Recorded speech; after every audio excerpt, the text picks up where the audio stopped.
Welcome to the best of Sci-Fi Talk.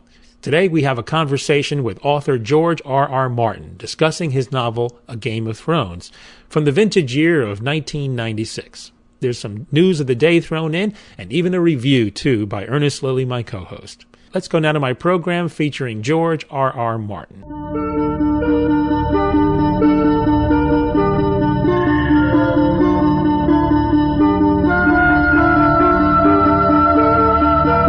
Hello, I'm Tony Tillotto. And I'm Ernest Lilly. And welcome to Sci-Fi Talk.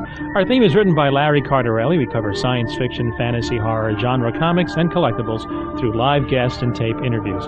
Email us for comments and just to say hi at sci-fi-talk@aol.com. Tonight we have author George R.R. Martin, author of A Game of Thrones. Next week we'll look at Babylon 5 actor Peter Jurasik. And he'll be on with us live. Sure will. Hey, Tony, New York looked very Blade Runner coming in tonight, didn't it? Didn't it? Yeah, it did. It looked like something Doug Trumbull built. Low-hanging clouds, bright lights. We will have some reviews tonight, and we'll get into those in just a few minutes. And what am I reviewing? Well, if you want to, go ahead. Wind from a Foreign Sky, first book by Katia Ryman, and we're also doing a Millennium review. Yeah, I'm anxious about both of those, because especially Millennium, because I want to hear what your views are, if I can only talk. All right, this weekend, Babylon 5 begins its fourth season. But we've been seeing new episodes for weeks. Well, those are leftover from last season, but this is the first official fourth season episode. Actor Jerry Doyle, who plays Security Chief Garibaldi, comments on the chemistry of the cast and the crew.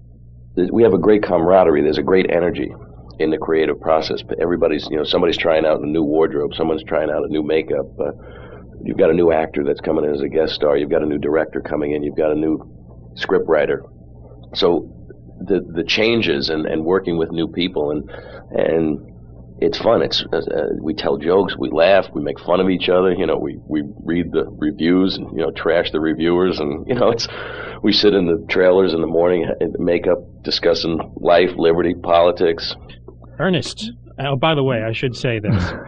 I don't mean to interrupt you there for a second. Babylon 5 airs this Saturday at 8 p.m. on UPN 9, which is WWOR-TV. And there could be a spin-off series in the works from Babylon. That's what I heard lately. And that is, again, 8 o'clock Saturday night. Now, I'm sorry, but we can do your review now. A spin-off would be good news. I'd like to see it a lot. Yeah, well, they're talking about it, and I know that TNT is going to start showing the reruns, too. So okay, let's review. Hey, Wind from a Foreign Sky, Katia Ryman's first book. 300 years before this story begins, Prince Clarin of Tealmark made a pact with the daughters of a goddess, winning his land's freedom from the old Byzantine Empire, as long as the pact is unbroken by his heirs, each of whom must marry a woman of common blood. But in 3 weeks' time, the new prince will marry, and if Chancellor Heroticus has his way, it will be to a woman more magic than flesh, and the country will revert to Byzantine's tyranny with both prince and lands in his thrall. His nemesis is the young girl Galtri Blas, country born and bred and abandoned by her father when he joined the knighthood, who grows in power as a spellcaster as she journeys to free her sister from the Chancellor's enchantment.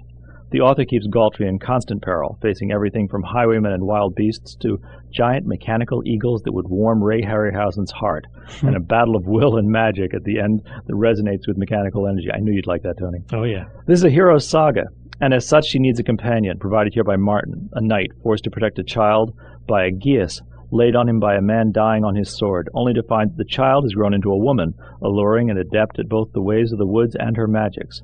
Martin is given his own story, bound by spell and honor to defend both girl and country. While his sword will add its force to Galtri's quest, the battle will remain hers to win. Katia Ryman's first book is uneven, but the heroine drags us along to see what becomes of the characters. Just as her main character grows in power throughout the book, Ms. Ryman's own spellcasting shows its potential as she learns her craft.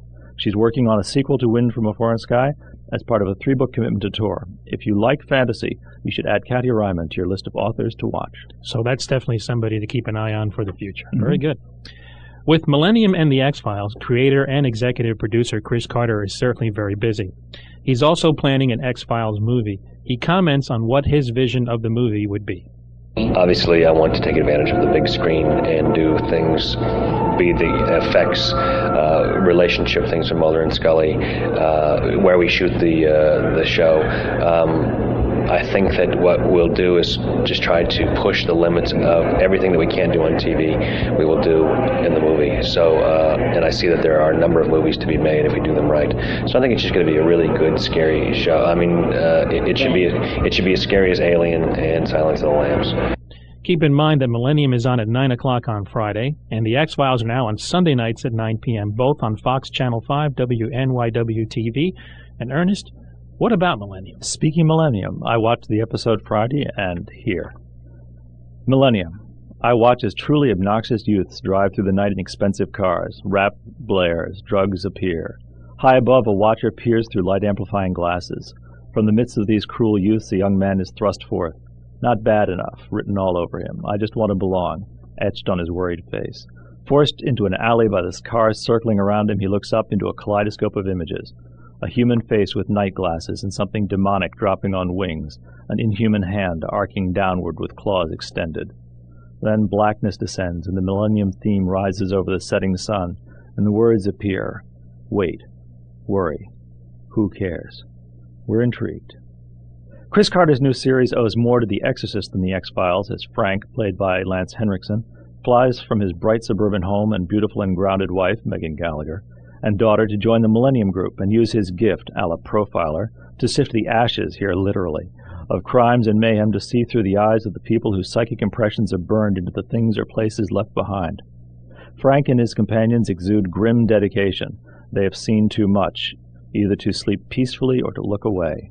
These are the people not willing to wait for a happy ending to this millennia, and Chris Carter's new series promises that the 20th century will not go gently into this sweet night.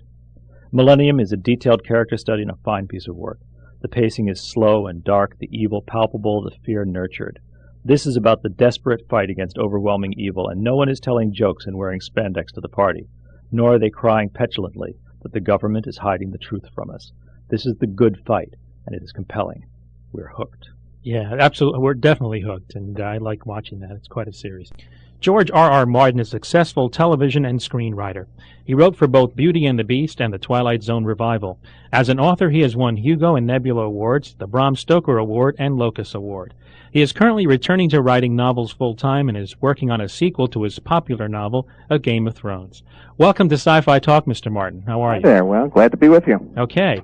I had spoken to Howard Gordon, who was a colleague of yours on Beauty and the Beast. Oh, yes, indeed. And he said one of your strengths was creating and fleshing out the underground world that Vincent inhabited. So to me, that kind of translates into the same kind of creation for A Game of Thrones. What kind of process? How does this differ from the process on Beauty, considering at this point you didn't have a budget for the novel because you don't need one? Well, they both have advantages and disadvantages. I was notorious on Beauty and the Beast for, let us say, challenging our budget. I was always thinking of things like the Chambers of the Wind or the Whispering Gallery, these kind of extraordinary underground locations, and writing in large action sequences and other things that would tax the resources of a show that was produced on $1.1 million per episode, which was a fairly tight budget even then. The nice thing about novels, of course, is I can be as big as I want. I can invent sets that are fabulous and gargantuan, and I can have as many battles and as many participants in those battles as I care to, and I don't have to worry about the budget because I can do it all.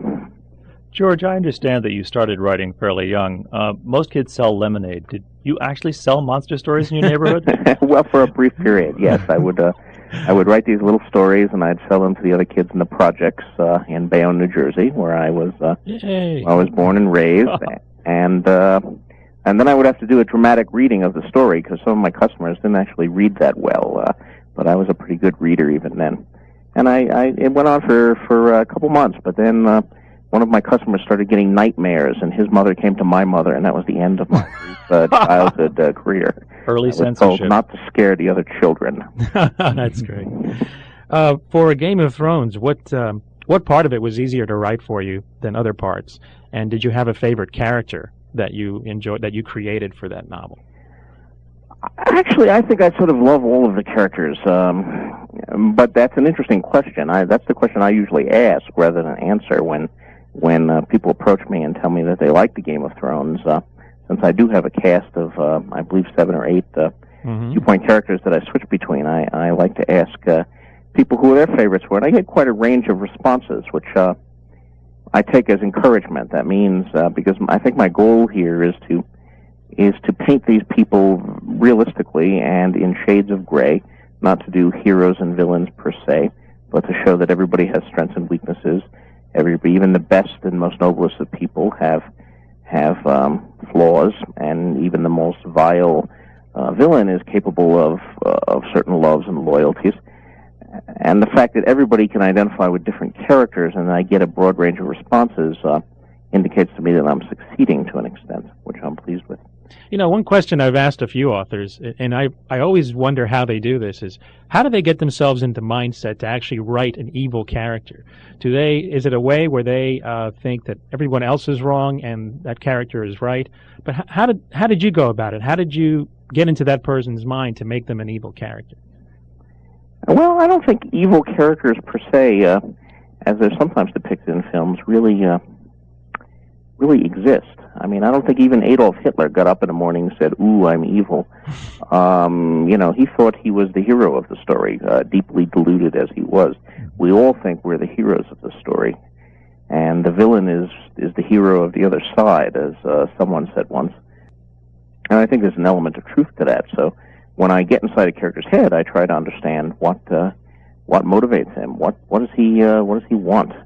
Characters who perform evil solely for the sake of evil exist only in the worst sort of comic books, I believe. Mm-hmm. George, Game of Thrones certainly looks like it has potential. You've won a lot of awards for writing. What have you won Hugos for? I won my first Hugo in 1975 for my novella Song for Laia, and then I won 2 in 1980 for a novelette called Sand Kings and a short story called The Way of Crossing Dragon. Of the awards you've won, what was the one that you're happiest to have won? I suppose the first one is always special to you, for A Song for Laia, back in 75. That was pretty much at the dawn of my career. I sold my first story in 71. So I was only a few years into it. I was still pretty young, and that acclaim and recognition meant a great deal to me. It sort of elevated me into the major leagues and indicated to me that I was doing something right. Also, A Song for Laia was one of the most ambitious of my early stories, of the things I wrote in the 70s, and maybe one of the most accomplished. But all of them are really nice. I mean, even the ones you lose are nice. It's nice to be nominated. It's nice that people think of you. I've lost a great many of these awards, too. That is to say, I've been nominated for it and seen it go to someone else. We have the Hugo and Nebula Losers Club that we celebrate at these conventions by getting drunk and booing the winners. Well, that sounds as much fun as winning. Yes, it is, I think. I wanted to ask you about Beauty and the Beast. Do you have any particular fond memories of episodes or stories that you've done on the show?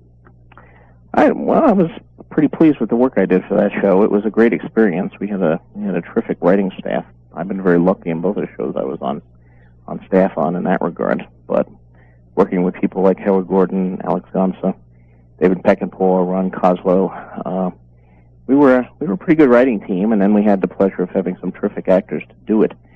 I don't know. I suppose my favorite episodes are some of the second season ones. Brothers episode I did in which Vincent meets a sort of an Elephant Man type character was a pure character piece, but I thought it worked very nicely, and the guest star did a beautiful performance.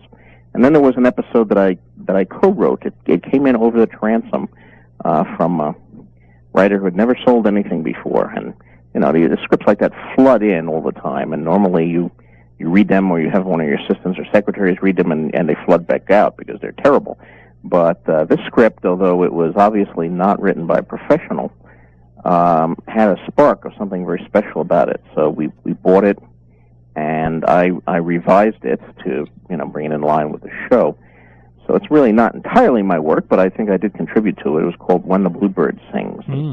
It was one of our lighter episodes about an artist who may or may not be a ghost, but it was very romantic and very magical, and to my mind, captured something that we really didn't do very much on Beauty and the Beast, but in retrospect, I think we should have done more of, which was those episodes that were a little on the lighter side. I thought it was a big challenge that you folks took on in the early 80s when you decided to redo the Twilight Zone. I know you were story editor on the show.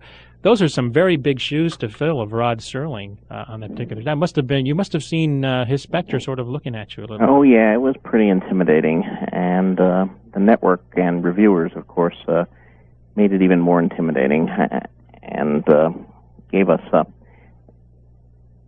additional burdens I don't think we really needed, but the network was always pressuring us to remake shows from the original series, which we did a few of, but we really were resistant to doing more of because we wanted to tell our own stories and not just retell the stories that Rod and the original show had done. One thing, they'd done them so well that when we redid them, we almost always kind of looked worse than the original, and that's something you don't really want to rush in and do. Well, you had your gems there, though, I must say.